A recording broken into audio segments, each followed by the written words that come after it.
Bonsoir mes frères et sœurs en Christ, soyez richement bénis dans le nom puissant de notre Seigneur et qu'il vous comble de toutes ses grâces. Aujourd'hui, nous sommes le 25 septembre 2022.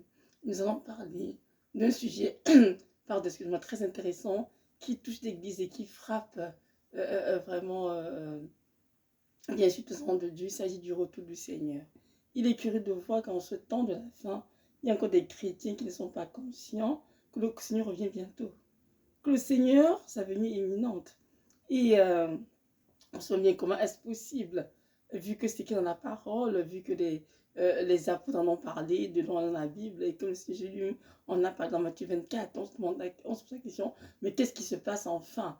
Alors, je me suis rendu compte qu'il y a beaucoup d'églises qui ne prêchent pas le retour du Seigneur. Et d'églises qui ne parlent pas de sanctification, qui ne parlent pas de confession de péché, qui ne parlent pas du livre d'Apocalypse, ni de la venue du Seigneur. Est-ce que c'est normal? Toi qui me connais, mon frère, ma soeur, est-ce que dans ton église on parle du retour du Seigneur? Est-ce qu'on parle de préparation en vue de son retour? Ce sont des questions que tu dois te poser et sont très importantes parce que si tu ferais une église qui ne parle pas de toutes ces choses, c'est pas normal. Ce n'est pas normal. Parce que le retour du Seigneur est une chose importante, c'est un événement très important dans la vie du chrétien. Et chaque chrétien, en ce moment, doit s'affairer à se préparer adéquatement pour son retour, pour le trouver vraiment sans tache ni ride. Amen. Car Dieu a la parole qui revient chez une église glorieuse, sans tache ni ride. Et nous devons nous préparer. Si nous on fait partie de ceux qui seront enlevés, ceux qui attendent le Seigneur se préparent. Ceux qui n'attendent pas ne se prépareront pas. Ils ont dit qu'ils sont sauvés une fois pour toujours. Et d'attitude qui sont à l'église, ils font ce qu'ils veulent. Ils mènent une vie de péché. Et ils espèrent entrer au paradis ainsi. En disant que c'est Jésus-Christ a fait pardonner le péché, passé, présent et à venir. C'est absolument faux. La repentance est un style de vie. Ceux qui entrent aussi doivent se repentir tous les jours de leur péché. Ils veulent confesser le péché dans le Père afin que le Père leur pardonne le péché s'ils veulent entrer au paradis. Parce que le péché sur ta robe constitue une tache, une ride. Et si une tache sur ta robe, tu ne peux pas être enlevé, malheureusement. Amen. Mais il est important que nous en parlions. Alors je pose la question. Toi qui me en ce moment, est-ce que dans ton église on parle du retour du Seigneur? Dans ton église on parle de préparation de son retour? Est-ce que dans ton église on prêche sur le livre d'Apocalypse? Est-ce qu'on parle de sanctification? Parce que dans Hébreux 12, verset 14, il est ici, recherche la paix avec tous et la sanctification sans laquelle percevra le Seigneur. Est-ce qu'on parle de toutes ces choses-là? Je ne sais pas de répondre. Si on en parle, que Dieu soit béni et continue de prier le Seigneur pour que l'Église se réveille et que tous les qui se préparent au retour du Seigneur. Mais si on n'en parle pas, il faut que tu pries. Demande au Seigneur ce que tu dois faire. Parce que quitter l'Église serait peut-être la chose à dire et de faire rapidement, mais je pense que ce soit la solution parce que Dieu est maître et souverain. Il s'est pris une place chaque chrétien dans chaque église. Peut-être dans ton église, à toi, tu es là. Dieu veut que ce soit toi qui pries pour que justement on puisse en parler de son retour et qu'un réveil prenne place. Donc là, je peux te dire de quitter l'église. Et dans une église où l'église est déjà morte, où Dieu dira en effet quitter cette église et aller dans une église où on parle de mon retour. Donc chacun doit prier et entendre le témoin de Dieu et faire ce que Dieu attend de lui.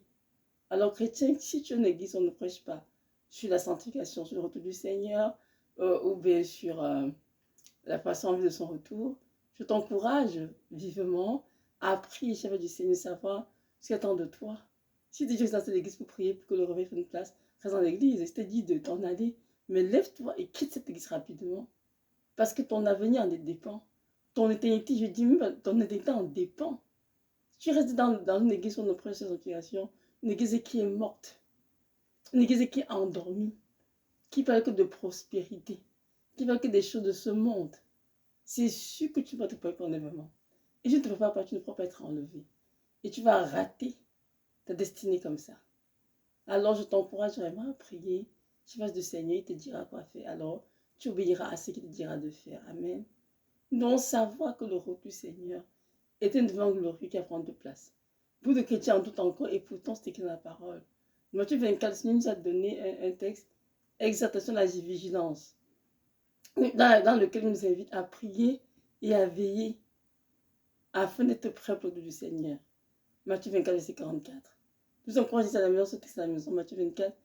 Et vous allez voir comment le Seigneur est en train de nous exhorter à nous réveiller, comment ça se passait. Et aussi Matthieu 25 qui parle des 10 vierges, 5 folles et 5 sages. Les 5 sages sont préparés d'accord, elles sont pas entrées dans le royaume des cieux.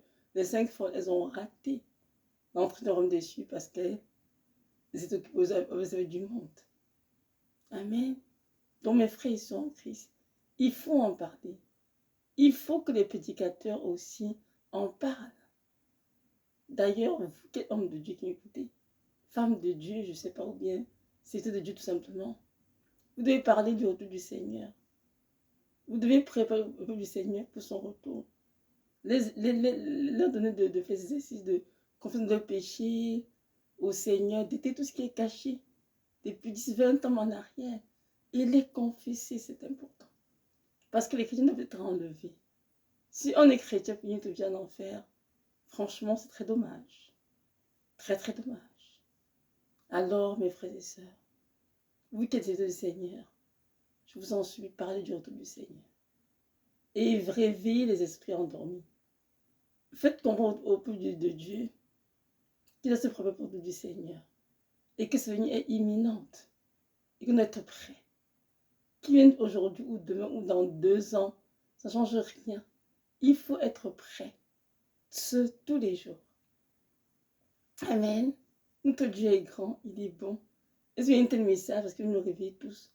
Vous dites, mes enfants, réveillez-vous et ceux qui sont à la porte, veillez et priez. Mettez vos vies spirituelles en règle, car je viens comme un vent dans la nuit. Il a sa parole qui est comme un vent dans la nuit et que tout te levera. Amen. Mes frères et sœurs, la nuit est avancée. Alors ne perdons de temps dans les choses de ce monde. Laissons de côté toutes ces églises qui prêchent l'évangile de prospérité, comment se développer, comment atteindre son plein potentiel sur cette terre ou bien comment s'enrichir. Et comprenons bien que ce sont des doctrines nées des démons et de l'enfer pour disperser le troupeau du Seigneur et perdre ce troupeau. Nous devons nous concentrer sur ces choses spirituelles qui sont célestes. Et sachant que notre patrie est céleste. Car sur cette terre, nous sommes juste des vagabonds, juste des pèlerins qui vont un jour dans le royaume éternel. Ce paradis terrestre, où il n'y aura plus de maladie, ni de soins, ni de larmes. Nous sommes ici juste temporairement sur terre. Alors pourquoi s'attacher au matériel? Pourquoi s'attacher aux richesses? Ce sont des choses à la gloire, qui sont des choses temporaires et éphémères. Nous attacher à Christ et aux choses qui sont célestes. Et c'est important vraiment. Nous avons Colossiens 3, 8, verset 1 à 8, ça en parle. Bien-aimé, affection des choses célestes, où Christ est Seigneur de Dieu le Père. C'est très important. De nos jours, avec tous les évangiles, l'année des démons, malheureusement, beaucoup d'enfants de Dieu sont vus et conduits du droit chemin et passent le temps à s'enrichir. On a une belle maison, une belle voiture, je ne sais pas trop, le meilleur emploi. Tout ça, ce sont des choses de la terre. Et il faut s'y détacher absolument si on veut entrer au paradis. Amen. Le Seigneur nous a enseigné par les apôtres Paul, Jean, etc. à rechercher les choses célestes, les choses qui sont éternelles. Ils ont prêché la sainte doctrine de l'Église primitive. L'Église qui est née après l'ascension de Jésus-Christ au ciel, dans acte 2, avec les 120 ici dans la chambre haute. Mais malheureusement, beaucoup d'enfants de Dieu, mis ça de côté, beaucoup de prédicateurs, pour accepter l'évangile de prospérité qui a détruit beaucoup de vies. Alors c'est le temps de renoncer à cela et de se préparer à des contemplants du Seigneur. Donc voilà, c'est toute ma question. Est-ce qu'on prêche dans l'église? De répondre, mais c'est que c'est important qu'on en parle. Prie et fais tout ce que le Seigneur Jésus-Christ te dira de faire. car il est ton Dieu, il est ton maître. Il saura dire que je n'étais pas. Moi, dans une église, personnellement, et je suis en église pendant des années. Et le Seigneur Jésus-Christ m'a demandé de quitter l'église. Je n'ai pas voulu parce que j'aimais bien l'église. Mais il a utilisé ton moyen pour comprendre ma place et je suis partie de cette église. Il y en a d'autres qui peuvent prier, le Seigneur dit non, restez et prier pour le réveil prendre place. Alors, chacun son ministère, chacun sa mission. Tous on obéit au Seigneur pour sa gloire, notre propre bien. Mes frères et sœurs en Christ, je vous en supplie, ne laissez pas leurrer. Ne laissez pas bercer par ces messages qui vous confondent dans le péché. Fuyez le péché. Confessez vos péchés. Et comme tu as dans la parole, il a dit dans 1 Jean 1, verset 9, si nous confessons nos péchés, il est juste et bon pour nous les pardonner pour toute iniquité.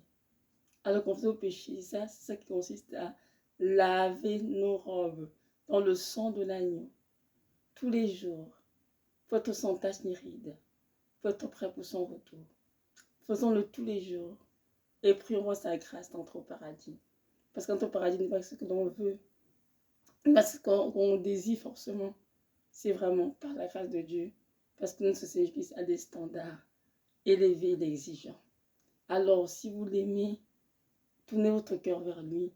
Laissez-le vous instruire, vous aider à préparer pour son retour.